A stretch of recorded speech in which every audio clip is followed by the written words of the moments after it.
First line நேயர்களுக்கு வணக்கம். நம்ம இப்போ என்ன பார்க்க போகிறோம் அப்படின்னா, பாமகவில் நடக்கக்கூடிய பிரச்சனை. பாமக இதோட கிட்டத்தட்ட ஊற்றி மூடுற கண்டிஷனுக்கு வந்துருச்சு அப்படின்றத நம்ம பார்க்க போகிறோம். அதோடைய சாம்ராஜ்யம், அதோடைய வளர்ச்சி, அதோடைய அதாவது ராமதாஸோடைய சிந்தனைகள் இதெல்லாம் என்ன ஆச்சு, எப்படி ராமதாஸ் இந்த கட்சியை ஆரம்பித்தார், இப்போ எப்படி மகனே அந்த கட்சியை உடைக்க போகிறாரு அப்படின்றது எப்படி நடந்துச்சு, என்ன எதனால் நடக்குது, கொள்கை ரீதியான ஒரு பிரிவாக 2 பேருக்கு உள்ளது, இல்லைன்னா டோட்டலாக வன்னியர்களை முடிச்சு கட்டணுன்றாங்களா அந்த முடிவா, இல்லை வன்னியர்களை வைத்து வியாபாரம் செய்வதில் வரக்கூடிய வருமானத்தில் இருக்கக்கூடிய போட்டியா அப்படின்றத டீட்டெயிலாக பார்க்க போகிறோம். ஸோ ராமதாஸ் அவர்கள் ஒரு ஆரம்பத்தில் பார்த்தீங்க அப்படின்னா, இப்போ ஒரு 50 வயதுக்கு மேற்பட்டவர்களுக்கு எல்லாமே நல்லா தெரியும். எப்படின்னா, அவர் கட்சி ஆரம்பிக்கும் போது ஒரு வித்தியாசமான ஒரு கான்செப்டை ஆரம்பித்தார். அவர் முதல்ல கட்சி ஆரம்பிக்கலை, அவர் ஜாதி சங்கம் தான் ஆரம்பித்தார், வன்னியர் சங்கம் தான் அவர் ஆரம்பித்தார்.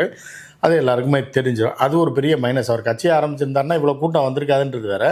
ஆனால் கட்சி ஆரம்பித்தா தமிழ்நாடு முழுவதும் பரவலாக அவருக்கு ஒரு அரசியல் ரீதியான ஒரு விஷயம் வந்திருக்கும். பட் அதெல்லாம் கிடையாது. அவர் ஆரம்பித்தது ஜாதி கட்சி.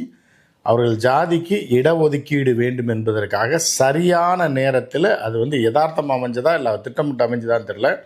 தமிழ்நாடு அரசாங்கம் வீக்காக இருக்கிறப்ப, அதாவது எம்ஜிஆர் அமெரிக்காவில் அட்மிட் பண்ணியிருந்தப்ப ஆர்எம் வீரப்பன் அவர்கள் தான் நெடுஞ்செழியன் தான் ஆக்டிங் முதலமைச்சராக கொஞ்ச நாள் பார்த்துக்கிட்டு இருந்தார். அந்த காலகட்டத்தில் நெடுஞ்செழியன் எவ்வளோ பெரிய மொக்க அரசியல் தெரியாதுன்றதுக்கு அது ஒரு காரணம். எம்ஜிஆர் போய் அட்மிட் ஆனவுடனே நெடுஞ்செழியன் இருந்த காலத்தில் பல இன்னல்களை தமிழ்நாடு அரசு சந்திச்சுது. ஆனால் இதை பேலன்ஸ் பண்ணி கொண்டு போனவர் பார்த்திங்கன்னா ஆர்எம் வீரப்பன் அவர்கள் தான் அவர் அதிகாரத்தில் நேரடியாக இல்லைன்னா கூட அவர் இந்த பிரச்சனைகளை எல்லாம் பேலன்ஸ் பண்ணி கொண்டு போனவர் ஆரம்பி தான். பின்னாடி இருந்து செயல்பட்டவர். ஸோ அந்த வகையில் பார்த்திங்கன்னா மிகப்பெரிய மரம்வெட்டி ராமதாஸ்ன்ற பேர் காரணமே என்ன, சென்னை ஹைவே இப்போ மாதிரி 8 வே ரோடெல்லாம் கிடையாது. 8 வே ரோடு 6 வே ரோடெல்லாம் கிடையாது. டபுள் ரோடு, புளியமரம் ரோடு தான். அந்த காலத்து புளியமரம் ரோடு, ஒரு வண்டி போனால் ஒரு வண்டி வரலாம், அவ்வளோதான். ஓவர்டேக் பண்ணும்போது ஆக்சிடென்ட் ஆகும், அந்த மாதிரியான ஒரு ரோடு. அங்கே இருந்த புளிய மரங்களை பூரா ஹைவேல வெட்டி போட்டு கிட்டத்தட்ட 3 நாட்கள் சென்னை துண்டிக்கப்பட்டிருந்தது தமிழ்நாட்டிலேருந்து. அப்படி ஒரு போராட்டம் வன்னிய மக்களுக்காக, இடஒதுக்கீட்டுக்காக. ஏன்னா நார்த் டிஸ்ட்ரிக்டில் ஃபுல்லாகவே குறிப்பாக உங்களுக்கு எல்லாருக்குமே தெரியும். ஏன்னா நீங்கள் திருச்சி தாண்டி இப்போ விருத்தாச்சலம் அந்த ரேஞ்சில் தாண்டி போயிட்டிங்கனாலே ஃபுல்லாகவே வன்னிய சமூக மக்கள் நிறையா பேர் இருப்பாங்க. பாப்புலேஷன் ரொம்ப ஜாஸ்தி. அங்கேருந்து பார்த்திங்கன்னா வேலூர் அவுட்ரு வரைக்கும், இப்போ ஆந்திரா பார்டர் வரைக்கும் வன்னியர்கள் இருப்பாங்க. அதே மாதிரி நீங்கள் கர்நாடகாவில் புலம்பெயர்ந்து போய் அந்த காலகட்டத்தில் கூலி வேலை செய்வதற்காக போன, எப்படி நாடார் சமூகத்தை சேர்ந்தவர்கள் பாம்பேக்கு போனாங்களோ அதே மாதிரி இவர்கள் பெங்களூருக்கு போனார்கள். இப்படி இந்த நார்த் பெல்ட்டில் ஃபுல்லாகவே வன்னியர்கள் அதிகமாக இருக்கிறதுனால அந்த போராட்டம் பெரிய அளவில் ஒரு ஆர்கனைஸ்டாக நடந்தது. இந்த தமிழ்நாடு கவர்மெண்ட் வீக்காக இருக்கிற போது அதை சாதித்து இது பண்ணார் ராமதாஸ். ஒரு பெரிய நேம் ஆச்சு தமிழ்நாட்டில், ஒரு பெரிய பரபரப்பாச்சு. ஏன்னா தமிழ்நாடு சென்னை தலைநகரை விட்டு துண்டிக்கப்பட்டது.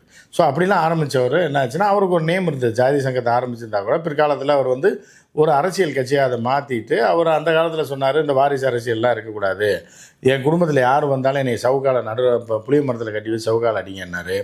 அதுக்கப்புறம் நான் ஒரு நக்சலைட் இருந்தார் அந்த காலகட்டத்தில். அதுக்கப்புறம் நான் ஒரு விவசாயினார், விவசாயம் பண்ணிகிட்டு இருந்தார். இதெல்லாம் கரெக்டாக தான் பண்ணிகிட்டு இருந்தார்.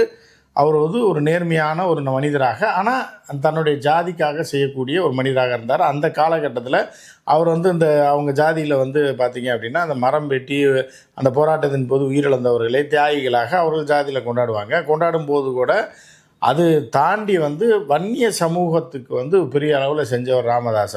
தமிழ்நாட்டுக்கு என்ன நாசக்காடு பண்ணாருன்றது அப்புறம் நம்ம பேசலாம். ஆனால் வன்னிய சமூக மக்கள் இந்த அளவுக்கு ஒரு அப்லிஃப்ட் ஆகி இப்போ ஃபினான்ஷியலாக ஒரு இது பண்ணது அந்த ஆர்கனைசேஷன் ஸ்ட்ராங்காக வந்ததுக்கப்புறம் தான் அப்படின்றத மாட்டுக்கருத்தில் இப்படி தான் போயிட்டு இருந்தது. போயிட்டுருக்க காலகட்டத்தில் என்ன ஆச்சுன்னா, பணம் சேர சேர மத்திய அரசில் எப்போது இவர்கள் அங்கே முதல்ல ராமதாஸ் என்ன பண்ணார் அப்படின்னா, ஒரு தலித்தை தான் முதல்ல இதாகணும். தலித் எழில்மலைன்ற நபரை கொண்டு போய் மிலிட்ரியில் வேலை பார்த்துட்டு இருந்த ஒரு ஆளை கொண்டு போய் மத்திய அமைச்சர் ஆக்கி விட்டார். அதே மாதிரி பார்த்தீங்க அப்படின்னா இன்னும் 2 பேரை, என்டி சண்முகம்னு ஒருத்தர், அவர் வேலூர் மாவட்டத்தை சேர்ந்தவர், அவர் ஆக்கி விட்டார்.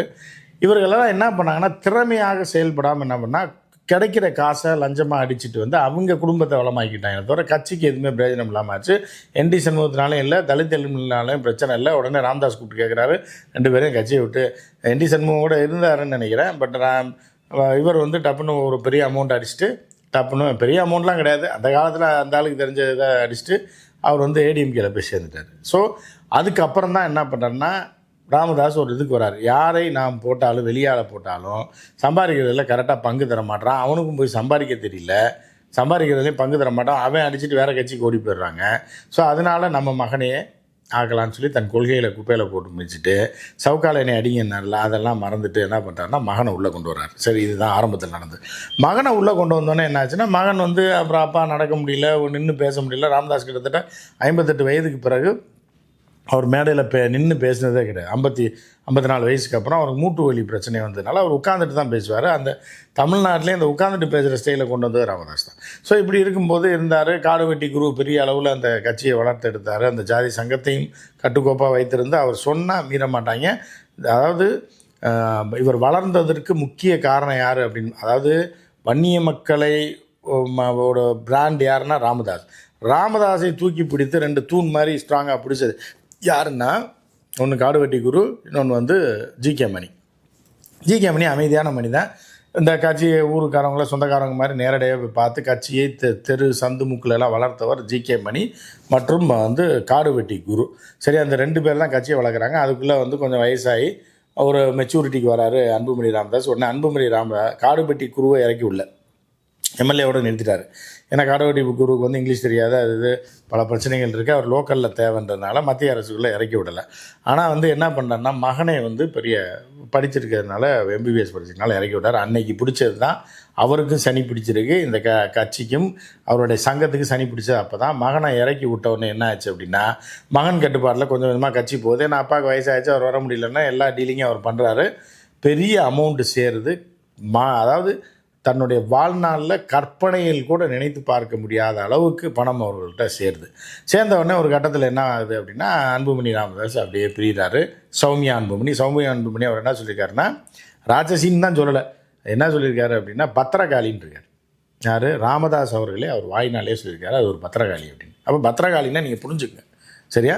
ஸோ அந்த மாதிரி குடும்பத்துக்குள்ளே ஒரே பிரச்சனை குழப்பங்கள் அது இது வந்தோடனே இவங்க வெட்டி விட்டுட்டு என்ன வராங்கன்னா, சென்னைக்கு வந்து ஈசிஆரில் விஜய் வீட்டு பக்கத்தில் தான் அவருக்கு பங்களா இருக்குது. பெரிய பங்களா, கடற்கரையை ஒட்டி டால்ஃபின்லாம் போகணும்னு அவரே பேட்டி கொடுத்துருக்காரு. டெய்லி காலையில் எழுந்திரிச்சோடனே கண்ணாடியை திறந்தாருன்னா டால்ஃபினை தான் பார்ப்பார். அப்படி ஒரு ராஜ வாழ்க்கை அவர் கிடைக்குது. எங்கன்னா தைலாபுரம் தோட்டத்தில் கதவை திறந்தா மாடு கண்ணை பார்த்துக்கிட்டு இருந்த அன்புமணி ராமதாஸுக்கு இப்போ இந்த அப்படியே கட் பண்ணி இங்கே வந்தால் அப்படியே கடற்கரையோரம் பீச்சு அப்படி ஓப்பன் பண்ணால் டால்ஃபின். எப்படி வாழ்க்கை பாருங்கள். இப்படி ஒரு மாற்றம். அதாவது கண்ணுக்குட்டியை பார்த்து வளர்ந்த, மாட்டுக்குட்டியை பார்த்து வளர்ந்த, ஆட்டுக்குட்டியை பார்த்து வளர்ந்த அன்புமணி ராமதாஸ் ரொம்ப அன்பானவர், அடக்கமானவர், அமைதியானவர். ஆனால் அவருக்கு எப்போ காசு மேலே காசு பணம் ஏற ஆரம்பிச்சதோ அவருடைய கேரக்டர் மாற ஆரம்பிச்சது. ராமதாஸுடைய கேரக்டரும் மாற ஆரம்பிச்சது. முக்கியமாக மாற ஆரம்பித்தோன்னு என்ன பண்ணால் அரோகண்ட் அரசியலில் இறங்குறாங்க. ஜாதி ரீதியிலான ஒரு கட்டத்திலலாம் திருமாவளவன் என்னுடைய தம்பின்னார் அப்படின்னு சொல்லிகிட்டு இருந்த அந்த அளவுக்கு வந்து இருந்த ராமதாஸ் என்ன ஆகுது அப்படின்னா, ஜாதி ரீதியிலாக இனி இவர்கள் சேர முடியாது, நம்ம இவர்களை அடித்தால் தான் அரசியல் செய்ய முடியுன்ற மாதிரி அது 2 பேரும் மோதிக்கிறாங்கன்னு வச்சுக்கலாம். இது ஒரு பக்கம் இருந்தாலும் அன்புமணி எப்படி அன்பானவர், அமைதியானவர் அப்படின்னு அடக்கமானவராக இருந்தாரோ, இப்போ வந்து அன்பானவன், அடங்காதவன், இதான் நான் வந்த சிம்பு படம் வச்சுல அந்த டைட்டிலுக்கு மாறிட்டார். எங்கள் ஈஸியாக வந்ததுக்கப்புறம் டோட்டலாக எல்லாத்தையும் கேப்சர் பண்ணி எங்கள் அப்பாவுக்கு அப்புறம் நான் தான் கடையை நடத்துவேன் அப்படின்ற மாதிரி பட்டாசு கடை போடுறது. பட்டாசு கடை மீன்ஸ் டெல்லியில் இந்த தீபாவளிக்கெல்லாம் பார்த்திங்கன்னா பலசர கடை போட்டிருப்பாங்க. திடீர்னு அந்த 3 நாளைக்கு அந்த சட்டரை இறக்கி விட்டு பட்டாசு கடை போடுவாங்க. சரியா? வேறு டயர் கடை போட்டிருப்பேன், மறைச்சி வச்சுட்டு பட்டாசு கடை போடுவாங்க. அந்த மாதிரி எலெக்ஷனுக்கு பட்டாசு கடை போட்டு பெரிய அமௌண்ட்டாக டெல்லி அமௌண்ட்டை பார்த்தார் அன்புமணி. ஸோ பார்த்த உடனே அப்போ என்ன ஆகுது அப்படின்னா, நீங்கள் கட்சி ஆரம்பிச்சிங்க, வன்னியர் சங்கத்தை ஆரம்பிச்சிங்க, இவ்வளோ தூரம் பில்டப் பண்ணி கொண்டு வந்தீங்க, அது அப்போயே அழிஞ்சிருக்கும். நான் இறங்கி டெல்லியில் செல்வாக்கை வளர்த்து இங்கே வளர்த்து நான் வந்து லோக்கல் அரசியல் பண்ணதுனால தான் இந்த கட்சி இவ்வளோ நாள் உயிரோடு இருக்குது. என்னைய கேட்காம எப்படி நீங்கள் வந்து அக்கா மகனை வந்து யார்? இவரோட அக்கா மகன் தான். ஒரு பையனை வந்து தன்னுடைய மகளுக்கு கட்டி கொடுத்துருக்காரு. இன்னொரு பையன் வந்துட்டு போகிறானே, அவன்னா இளைஞரணியில் தானே அவன் இப்போ பொறுப்பில் இருக்க போகிறான். இவருக்கு என்ன பாதிப்பு வர போகுதுன்னா, நான் அதை கவுண்டர் பண்ணி சொல்லாப்புல, யாரா சொன்னா சோறு இல்லைன்னா அக்கா தான் சொன்னான், வாடா வேகமாக கூப்பிட்டு வந்துட்டு இப்போ நான் சொல்ல சோறு இல்லை போடா அப்படின்ற கதை தான் அன்புமணிக்குன்னா. நான் செய்யணும், செஞ்சால் நான் செய்யணும், நீ செய்யக்கூடாது. நீ வந்து கட்சி ஆரம்பித்த போன அப்போயே நான் விட்டுருந்தேன் அப்படின்னா நீ காணாமல் போயிருப்ப. அதனால் இனிமேல் நான் கையெழுத்து போட்டால் தான் எவனுக்கும் பதவி. அக்கா மகனாக இருந்தாலும் சரி, இப்போ தங்கச்சி மகனாக இருந்தாலும் சரி யாருக்குமே இதுதான் அப்படின்ற மாதிரியான ஒரு சண்டை. இந்த சண்டை வீட்டுக்குள்ளே போயிட்டுருக்கு. பணத்தை பிரிக்கிறதில் பங்கு பிரிப்பதில் தகராறு. ஏன்னா பணம் ஏற ஏற ஏற என்ன ஆகுதுன்னா பாசம் போயிடுது. அப்பாவுக்கு மகனுக்கு சண்டை வருது, மருமகளுக்கும் மாமனாருக்குமே பிரச்சனை வருது, மாமனாருக்கு மாமியாருக்கும் பிரச்சனை வருது. இப்படி பயங்கர உள்ளுக்குள்ளே வந்து பணத்தை வச்சு என்ன தான் நீங்கள் செய்ய போகிறீங்க? தைலாபுரத்தில் ஒரு பெரிய தோட்டம் இருக்குது. அந்த தோட்டத்தை தாண்டி அவர் எங்கேயும் போக போகிறதில்ல. ஏன்னா தாய்லாந்து மசாஜுக்காக போகிறாரா அவர், இல்லை அமெரிக்கா போகிறாரா வாரத்துக்கு ஒரு டைமு? இல்லை. அப்புறம் எதுக்கு உங்களுக்கு பணம், இவ்வளோ பணம்? ஏன்னா சாகப்புற காலத்தில் நல்ல பேர் வாங்கிட்டு சாக வேண்டி தானே. ஸோ அப்போ வந்து பணம் மேலே பணம் வந்த பதவி வெறி, பண வெறி வந்த உடனே என்ன ஆகுதுன்னா, அவருக்கு தேவையான அவர் வாழ்நாள் முழுவதும் தேவையான எல்லா பணமும் அவர்கிட்ட இருக்குது. அதை விட டபுள் 5 மடங்கு பணம் யார்கிட்ட இருக்குது? அன்புமணிகிட்ட இருக்குது. ஏன்னா இதுக்கு மேலே அவங்களுக்கு ஒரு வாழ்க்கை வேணும். தைலாபுரம் தோட்டத்தில் இருந்து நீங்கள் ஈசிஆரில் இப்போ டால்ஃபின் பார்க்குற மாதிரி ஒரு பங்களா வாங்கியிருக்கீங்க.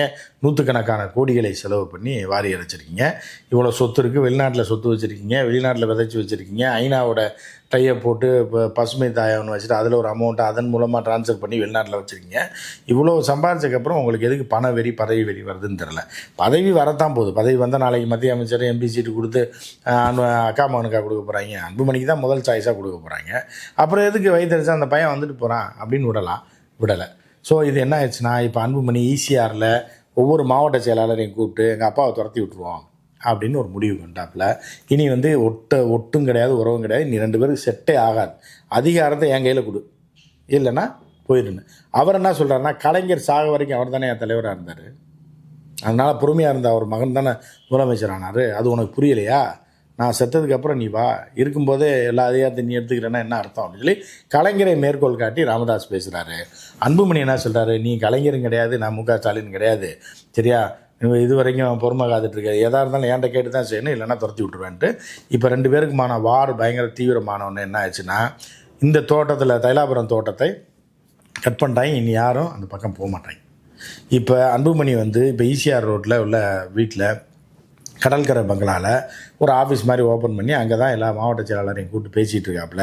பேசிக்கிட்டு எல்லாம் ஒரு முடிவுக்கு வந்துடுவாங்க ஒரு மாதத்தில் என்ன பண்ணலான்னு. ராமதாஸை ஒட்டுமொத்தமாக வன்னியர் சங்கத்தை நீ வச்சுக்கோ, என்ன இதை நான் வச்சுக்கிறேன் அப்படின்னு பேக்கரி கதையாகி போச்சு. இப்போ பாமக வந்து பேக்கரி மாதிரி ஆயிடுச்சு. வன்னியர் சங்கத்தை வந்து ராமதாஸ்கிட்ட கொடுத்துட்டு பாமகவுக்கு அன்புமணி தலைவர், ஜிகே மணி வன்னியர் சங்க தலைவர் ஆக்கி விட்ருவாங்க. இல்லைன்னா டம்மி தலைவராக ஜிகே மணியை வைத்து கொண்டு ஆளினால் தலைவராக அன்புமணி வந்துடுவார். இனி அன்புமணி மாவட்ட செயலாளராக இங்கிட்டு வந்தால் இருப்பாங்க, இல்லைன்னா இல்லை. எதுக்காக அன்புமணிக்கு செல்வாக்கு அப்படின்னு பார்த்தீங்கன்னா, இந்த கட்சியை அடுத்து தொடர்ந்து நடத்த போகிறது ராமதாஸுக்கு அப்புறம் அன்புமணி தான்றது எல்லாருக்குமே தெரியும். எனவே அவங்க என்ன பண்ணாங்கன்னா, இனி அன்புமணிக்கு தான் ஆதரவு பெறுங்க. ஏன்னா ராமதாஸ் போனதுக்கப்புறம் அன்புமணி சேர்க்க மாட்டார், நம்ம அரசியல் அனாதை ஆயிடுவோம். அதனால் இப்போயே அன்புமணி பின்னாடி போயிடலான்ட்டு மாவட்ட செயலாளர்கள்லாம் அன்புமணிக்கு சாதகமாக செயல்பட்டு இருக்கனால விரைவில் ராமதாஸ் ஆரம்பித்த கட்சியிலேருந்து தூக்கப்படுவார். அதற்கான வாய்ப்பு இருக்குது. 2ஆக பிரிஞ்சு போய் கடைசியில் ஒரு குரூப்பு பிஜேபியோட, ஒரு குரூப் ஏடிஎம்கேயோட போய் ஓட்டு சின்ன பின்னமாக பிரிஞ்சு கட்சி நாசமாக போகுது அப்படின்றது தான் இப்போ அங்கேருந்து வரக்கூடிய தகவல். மற்றும் ஒரு நிகழ்ச்சியில் சந்திப்போம். நன்றி, வணக்கம்.